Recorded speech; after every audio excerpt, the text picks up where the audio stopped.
গাড়ি বলছেন না বাড়ি বলছেন? হ্যাঁ, গাড়ি।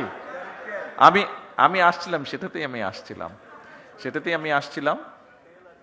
জি, তেলা ড্রাইভার, সেটাতেও আমি আসছিলাম। দেখুন, ওই যে অনেক সময় কিছু সায়েন্স ফিকশন মুভি আমরা দেখি যে back to the future, back to the sorry, back to the মানে হ্যাঁ, পাস্ট হবে। হ্যাঁ, আমরা যদি পাস্টে যেতে পারতাম তাহলে হয়তো মধ্যপ্রাচ্য যে সমস্যাটা, এটাকে হয়তো ম্যানেজ করে ফেলা যেত শুরু হবার আগে। তাহলে দেশের মধ্যে অনেক সমস্যা হতো না। তেলের যেই কিছু কিছু ক্ষেত্রে বিভিন্নভাবে কিছু অসুবিধা হচ্ছে, যেটি আপনারা বলেছেন, অবশ্যই ইট ইজ নিডেড। একটু সময় দিন আমাদেরকে।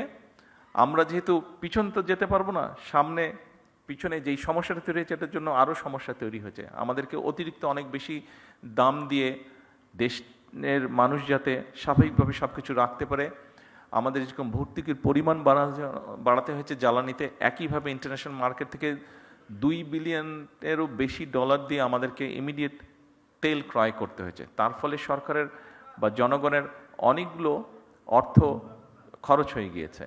আমরা চেষ্টা করব যত দ্রুত সম্ভব, ড্রাইভারই হোক অথবা গাড়ির তেলের ব্যবস্থাটি হোক, আমরা করার চেষ্টা করব।